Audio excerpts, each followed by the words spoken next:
All right. Well, welcome. We're going to get started right away. I don't want to waste any of your precious time because I do really appreciate you being here today to talk about I&I.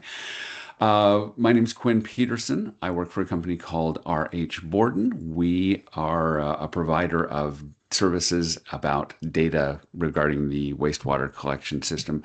And we're going to be talking today about seeing I&I differently. Each one of you who has joined our call today has a significant I&I problem. I don't know all of you, but I know you wouldn't be here if you didn't.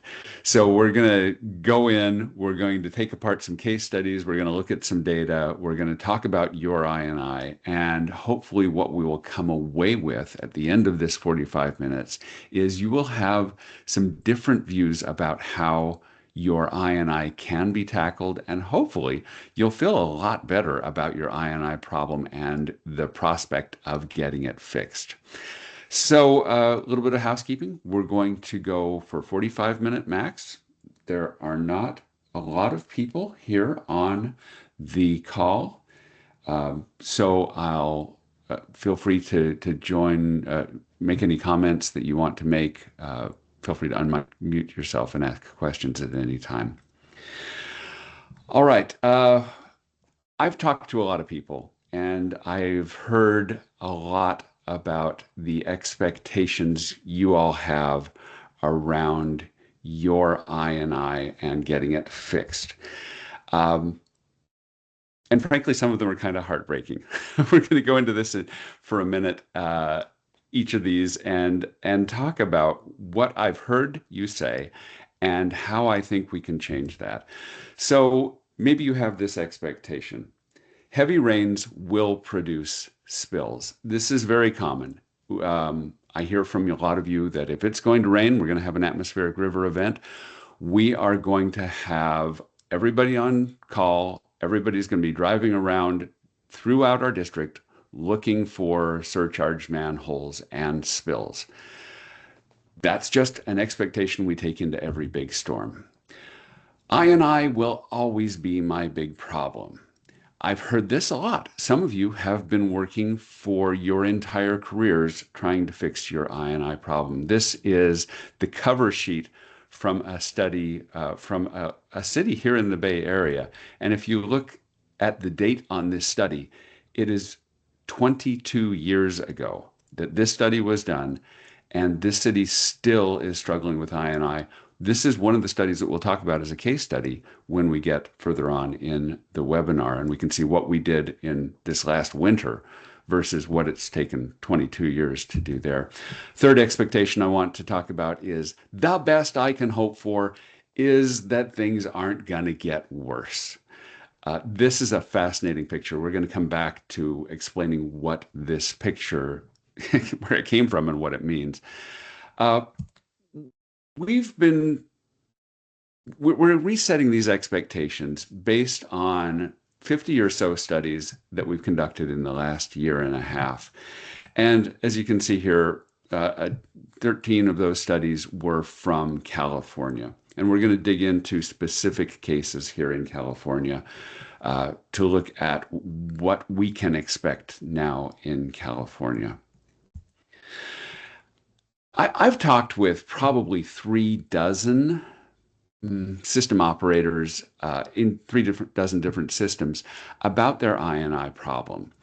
And I've probably heard at least a dozen reasons about why I&I is troubling them.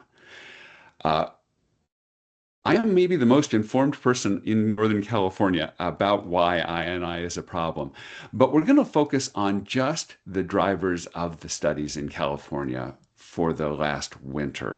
These are the reasons that were given to me for why the studies that we did this last winter were undertaken. Overwhelmed lift station. I had two systems where there was a lift station that was in surcharge. One of those lift stations, when it gets an atmospheric river event, they actually line up their combo trucks and they're sucking water and trucking it to the plant, which is about a 2-mile round trip from this lift station to the plant, because the lift station gets overwhelmed, the force main can't handle the additional water. Restrictions on development. as you can imagine, and you may experience this yourself, your system, if it has a lot of I&I in it, may not have the capacity to add development, or even if it's been zoned, and even if you have a developer who wants to do it, just because there isn't any more sewer capacity. I had one system that their reason for going after this was they were tired of paying so much money for electricity and treatment. One of them had an area, it was a localized area that could not handle additional flow. Their engineers were saying, if you get more flow in this area, you're going to have a spill. Two of our systems were part of a JPA, and they were getting pressure from their plant saying, hey, you guys are not a good actor in our JPA because you're contributing so much when it rains. And one system was redesigning their plant, and they're trying to get an idea about their flows. So these are the reasons we had this last winter. Do you have any additional reasons that you would like to get your I&I reduced? Go ahead and type that in the chat if you've got them. All right, not seeing any additional ones. Like I said, I've heard probably every reason for wanting to reduce I&I. Let's dig into this first expectation. The best I can hope for is no increase in flows. I showed this picture a minute ago. This is from the CMOMS conference in Texas. And this is a recap from the city of Houston about how they expected their I&I problem to go. So back in 1980, they looked at their I&I problem and confidently said, hey, by 2005, we're going to reduce this problem by 12.8%. And then you can see, as they refreshed this plan over the year by 1998 is, well, maybe we'll be able to reduce it by 5% by 2010. And then in 2007 and 2020, it just became, we're not going to let this problem get any worse. As you look at this slide, you can almost feel the resignation in this. We're not going to make this better. We just want to keep it from getting any worse. You might be going through a system or a situation that is the same. We just don't want it to get any worse. We're hoping that maybe we can knock it down by a few hundred, maybe a few thousand gallons through aggressive lining. I have one system that I'm working with for this winter. They are required by their settlement with an NGO that they will spend $1.5 million a year on reducing their I&I. And the way they're doing that is with a lot of smoke testing and then lining pipes. And they're surprised and disheartened that doing that for years has not reduced their I&I more than it has. But really, when you're kind of blindly flying through the system and saying, well, we're seeing some smoke here, we kind of have an idea when we open manholes that there's a lot of water here, we're seeing clear water while it's raining, you're not going to get great results without great data.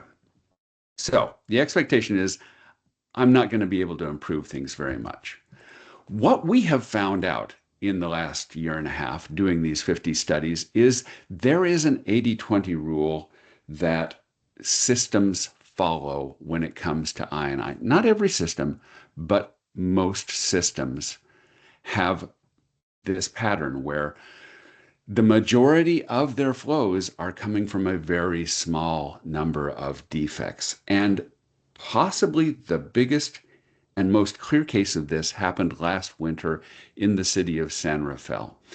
So in the winter of 2024-25, we went into San Rafael and deployed 10 sensors to look at 10 different drainage basins in their system. This location right here, this manhole, was identified as being at the outfall of the worst basin of the 10. As we look here, you can see that we had this storm in February of 2025, during which, over a course of 48 hours while this storm was happening, 1.4 million gallons above the baseline passed through this location. So what we could see here is there is there is a source of tremendous low-hanging fruit somewhere in this basin. And if we can find it, we can reduce their INI a lot. Well, turns out that upstream of this sensor, the basin is only about it's 19,581 feet. That's not very much footage. It's only about 3.7 miles.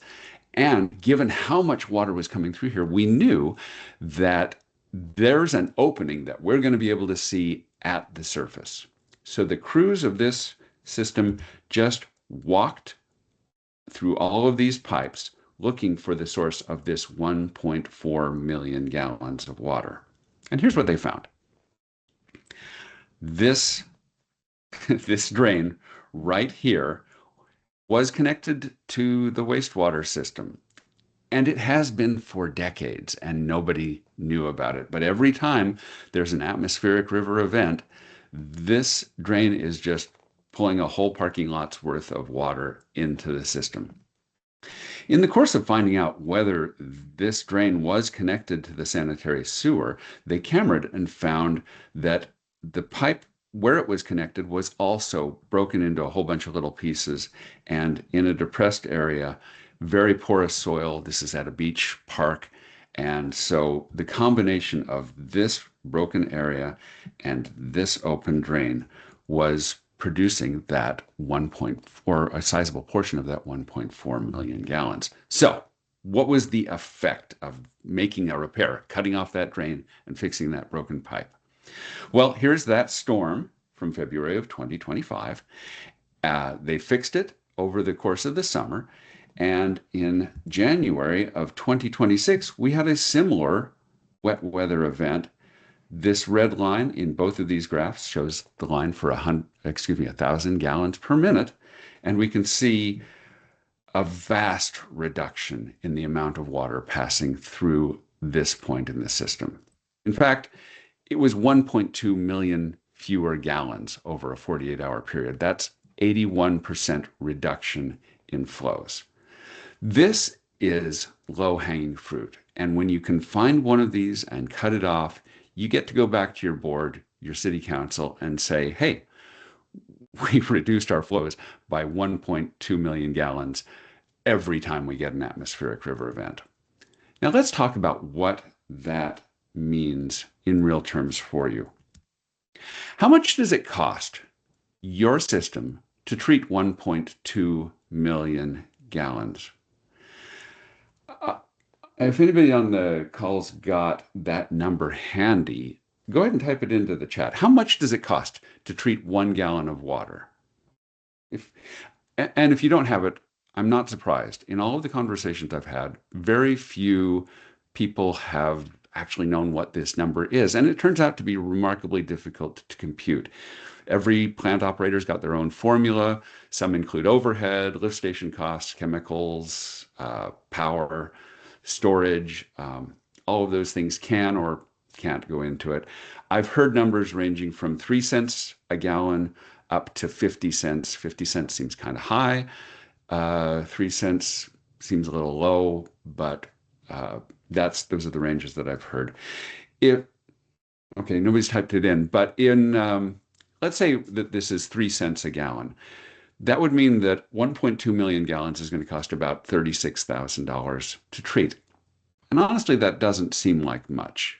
Some of your systems are going to be very large, and $36,000 isn't honestly that much. So let's look at this question. How much would it save you to avoid 1.2 million gallons? This seems like the same question, but it really isn't. Because when we're avoiding flows, we're avoiding all the stuff that goes with flows. We're avoiding having to, in the case of one system that we were working with this winter, if they can reduce their flows, they can avoid upsizing a lift station and a force main. The price that the engineers have put on that upgrade is $12 million.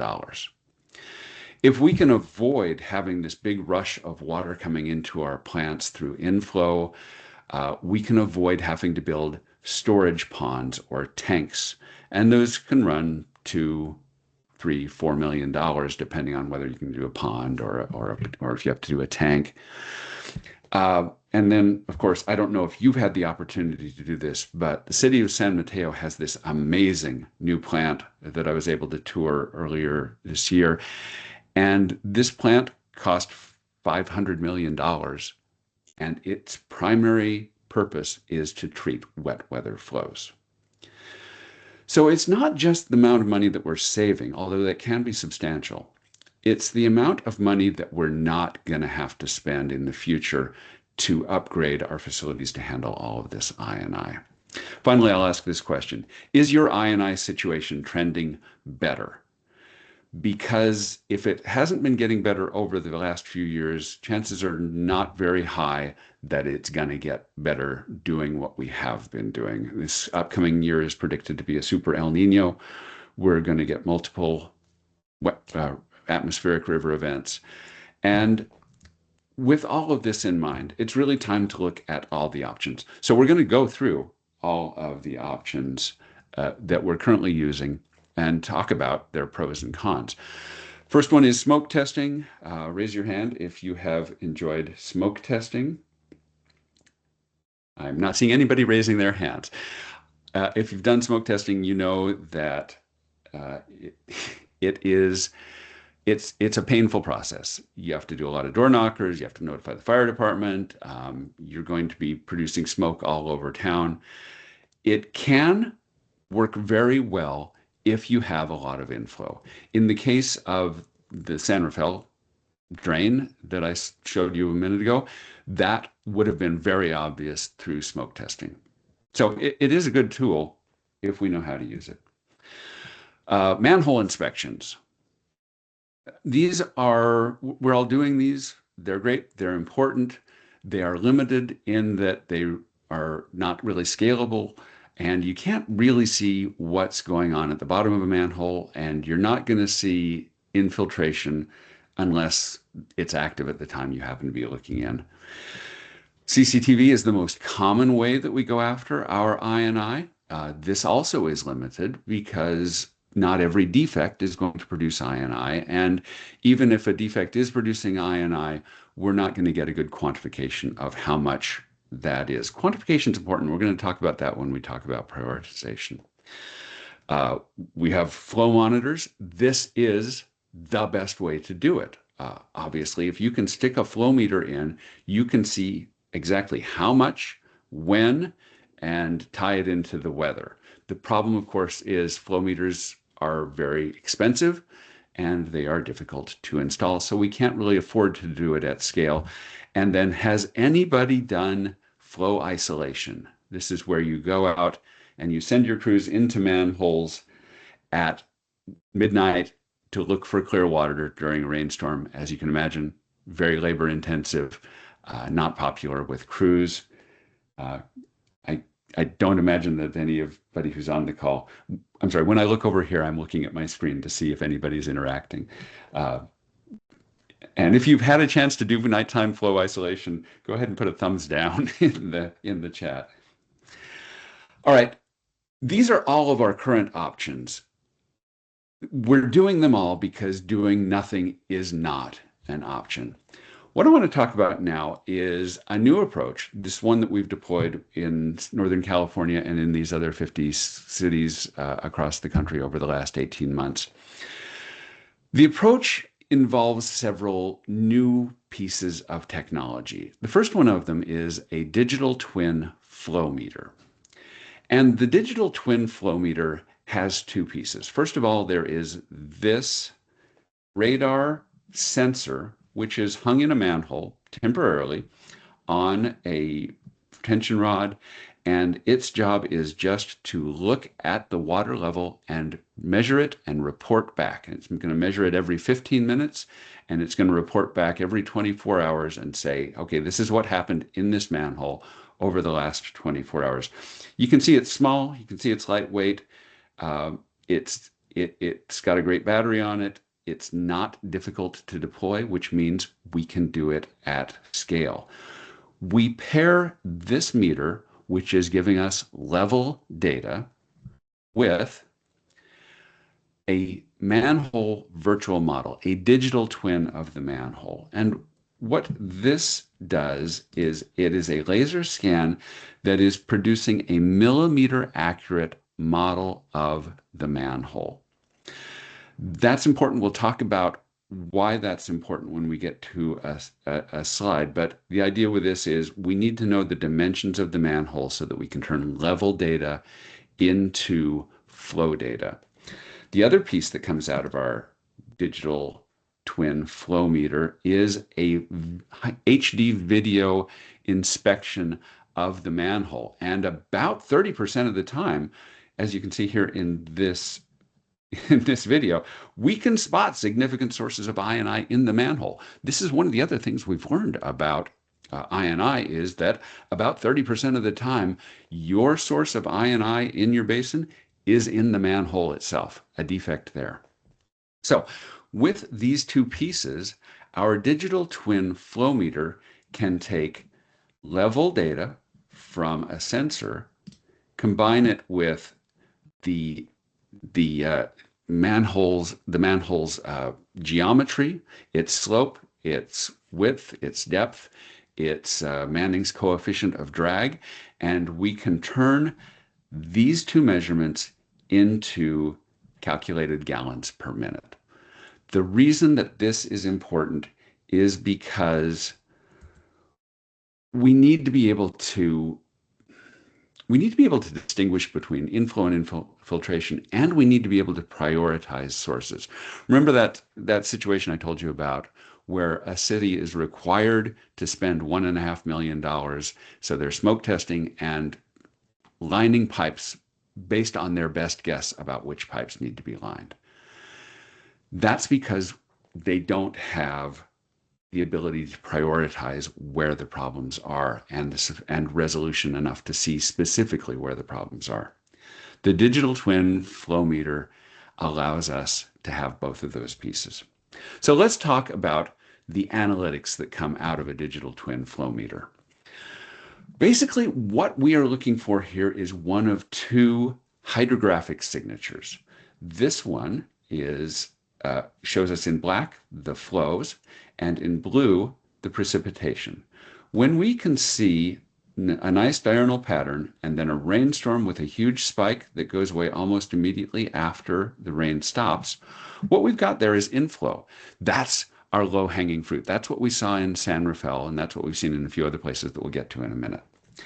We love to see this signature of inflow because when we see this, we know we have low-hanging fruit, we have a quick fix, we're going to knock down a vast amount of water with one fairly inexpensive fix. The other signature we're looking for here is infiltration, where we see a spike followed by days or in some cases weeks of water, declining waters as the soil dries out and the flows return to normal. This makes us less excited because the fix is going to be somewhere inside the pipe or inside the manhole. There's going to be lining, there's going to be trenchless or maybe trenched steps that need to be taken to reduce those flows. Critical to this approach is having good weather data. Now, the common way to do this is to deploy a couple of rain buckets across the system and get a sense for how much water is falling at any given time. What we see in California is the weather is highly localized. If you're in Marin County, you know that it can rain really hard in one area of town and not hardly at all in another area. And that's pretty widespread in California. So we're using a new approach with a weather aggregator. This aggregator takes not only rain data, but also satellite data and Doppler radar, and it builds a model of how much water is falling in every basically half-mile square of the grid. So we're getting very localized data at scale that we can overlay against our hydrographs. That way we can correlate the rain and the increases in flow. So this is what this approach looks like. We have, and it works with systems of any size, just depending on how widely we want to deploy this approach. We have what we call a flow network, which is where we are deploying kind of long term, a year, 2 years, uh, at the outfall of different drainage basins, these digital twin flow meters.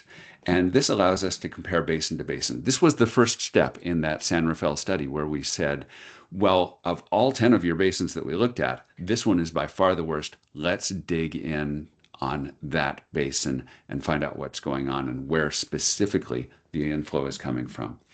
And that is shown here under the target assessment approach. After we've identified that this basin here is our leakiest basin, we're going to go through and we'll put in sensors at a density of about 7 per mile. That gives us a resolution of about 800 feet.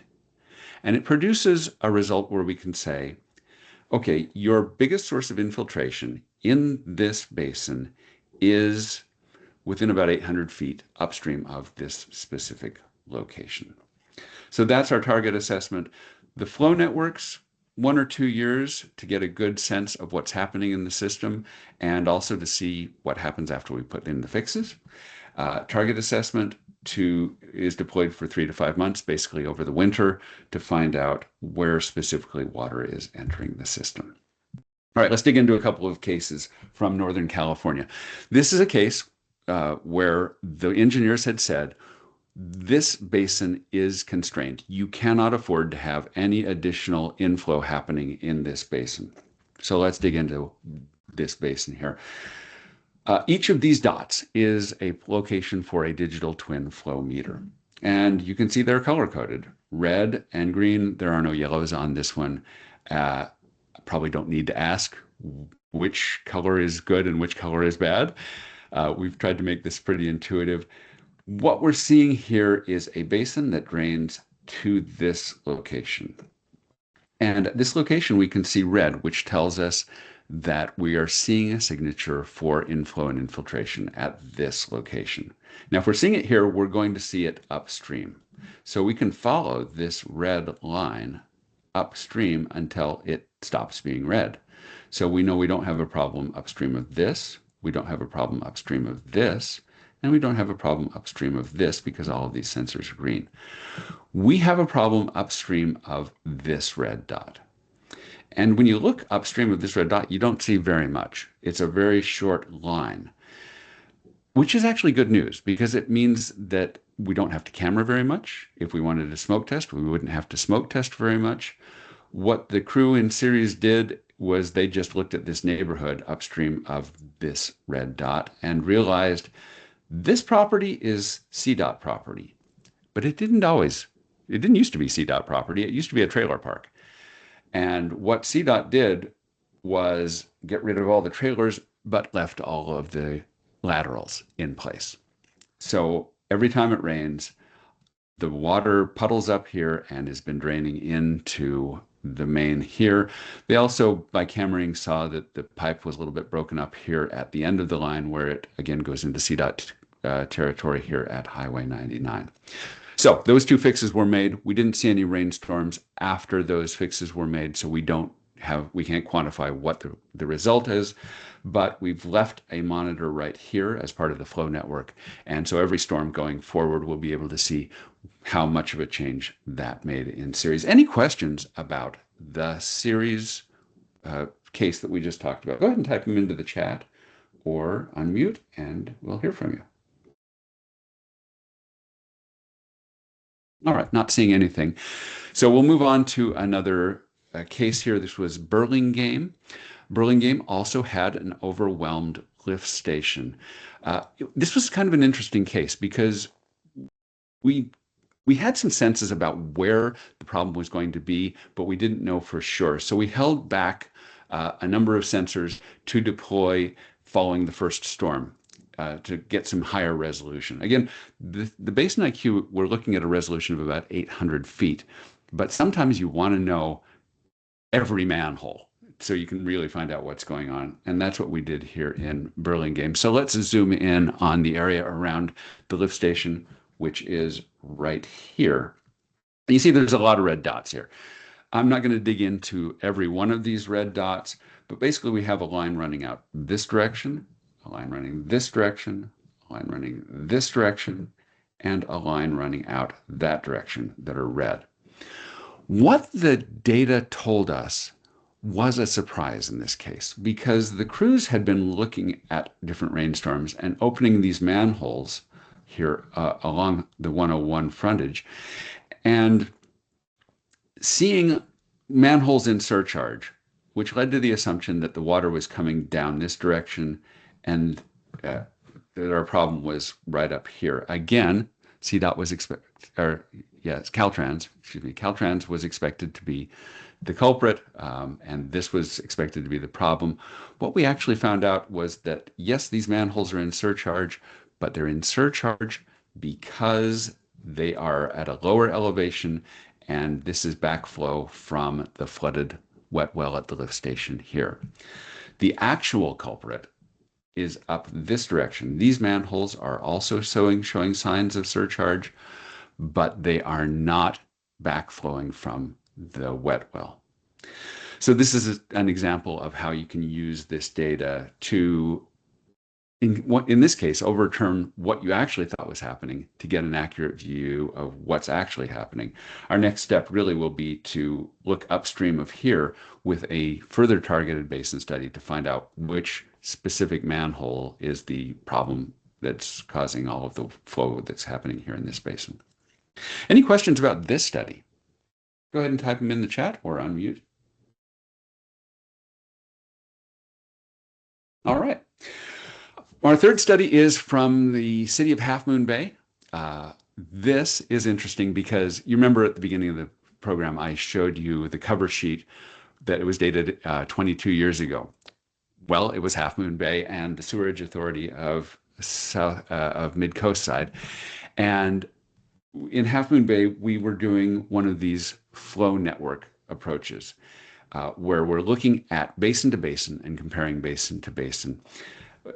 In this study, we also added 3 more sensors after the first rainstorm to get a sense for if we can kind of narrow down the scope. So let's dig in here and look at one of the sensors. So this is a sensor that is in a part of town that has a lot of backyards and a lot of easements. And what we're seeing here is a significant amount of inflow. Looking at the scale here, we're seeing from 500 gallons up to 4,000 gallons per minute. And with each rainstorm, we're seeing a good inflow, signature, inflow. This is the low-hanging fruit in Half Moon Bay, and next winter's study will be going in and applying the high-density sensor network principle to about 40,000 feet of pipe. And we're going to find out where specifically the water is entering the system. There's probably only 1 or 2 significant sources in that 40,000 feet of pipe. So this is a one sensor that has a lot of inflow.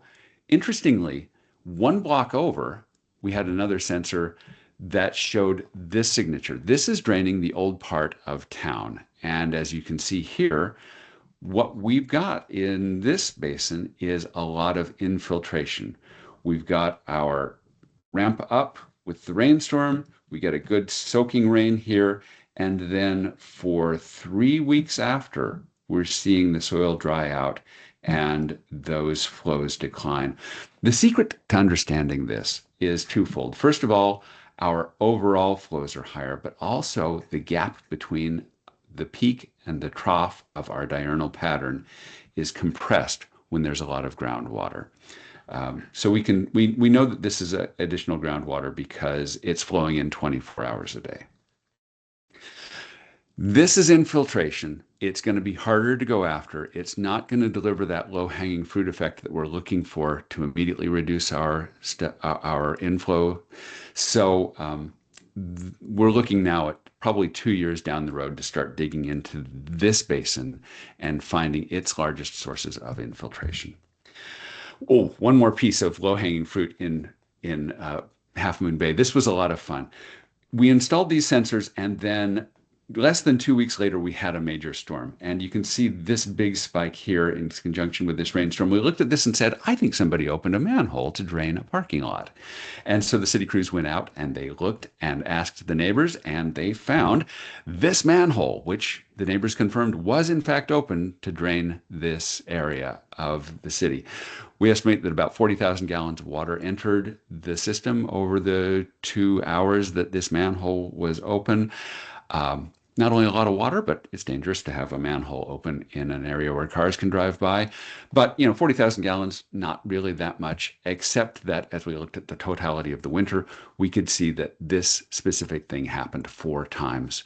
So 4 times over the winter, 120,000 gallons of water, and 4 times that a manhole lid was open, and somebody could have gone into that manhole or a car could have driven into it. We've got this case in San Rafael. I think we've already talked San Rafael enough, so we're going to not talk about sensors here, but I do want to show you one more piece of low-hanging fruit, and this is the manhole. As I said, every manhole gets a video made of it. And in this case, when we installed it in 2025, we could see all of this water charging in here at the bottom of the manhole. We brought this to the attention of the city. And when we went back to this manhole and scanned it again in 2026, you can see here on the right that is completely dry. And so another source of easily fixed low-hanging fruit. All they needed to do in here was go in with a grout and fix that. So I mentioned this before, but manholes account for 30 to 40% of the surface area of your system. And so it's not surprising that about 30% of the time we will see significant sources of inflow and infiltration in the manhole itself. All right. Key takeaways from our discussion today. We've got about 5 minutes left, and I just want to go over these really fast with you. The first takeaway I want for you to grab hold of is there are new approaches, and they allow you to think differently about your I&I. We have this ability to do dense sensor networks and this ability to calculate flow. We're not yet to the point with calculating flow where we are claiming absolute numbers on it, but we are able to calculate it from point to point. We were able to do some marvelous work. I see that Joanna is on the call here, and Joanna was a big part of helping us understand how to calculate flows. And so thank you for joining us. Thanks for joining us, Joanna, and thanks for all your help with that. We're doing some correlation studies and hope to be able to provide absolute flow numbers in the future. But right now, the reason we're calculating flow is so that we can prioritize sources of I&I. I want you to understand that finding low-hanging fruit can pay off quickly, and I hope you saw that in the data from San Rafael and from Half Moon Bay. I want you to understand that there is a significant difference between inflow and infiltration, not just in how we treat, diagnose, and fix, but also in how we think about I&I and how we reduce our flows and how we report back up to our governing bodies about what we did. And finally, I&I detection can be much faster than it has been in the past. That study from 2004, you should not be spending your entire career working on I&I in your system anymore. So our expectations: heavy rains will produce spills. I hope that you are now convinced that that need not be the case. I&I will always be my problem. Again, I hope that that has convinced you that that's not always going to be the case. And finally, the best I can hope for is no increase. And I think we've shown that you can go after low-hanging fruit and get significant, rapid results.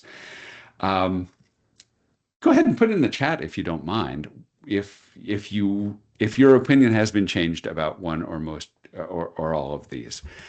I love this clip from Jurassic Park because it captures what I heard at some of my report outs this year about what we found regarding I&I in their system. It's time to change our opinions, our expectations, have more hope for the future of I&I. I don't see that anybody had their opinions changed, at least not in the chat. So let's ask any questions that you have. Go ahead and unmute or go ahead and type it in to the chat if you've got any questions.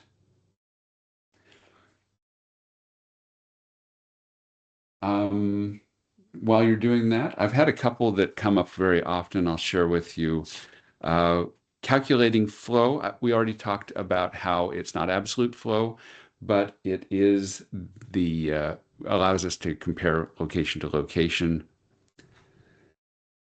Digital twin videos. I get a question all the time about, are these videos real time?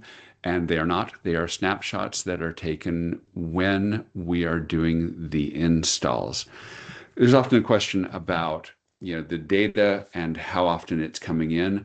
The sensors report back between 90 and 95% of the time in real time meaning once a day with their data. That goes onto a dashboard, and everybody who has an access to that dashboard can watch what's happening in near real time, which leads to some interesting interventions that become possible depending on what we're seeing with the data. All right. Well, I promise to not keep you longer than 45 minutes. My contact information is here on the slide. If you have any questions, please feel free to reach out by phone or by email. I really hope that I've been successful in resetting your expectations. As I've talked to so many of you, I have heard the resignation around I&I. It's just not something we're ever going to get fixed. It's an exhausting problem. It's something that we just deal with every single winter. And I hope you feel better about it now. It's true, you're never going to get rid of all of your I&I. But the great news is you don't have to get rid of all of it in order to make significant improvements to both your operations and your life. So thank you for your time today, and I look forward to talking to you all again soon. Have a great day. Goodbye. Thank you. Bye, Quinn. Goodbye, Ioana.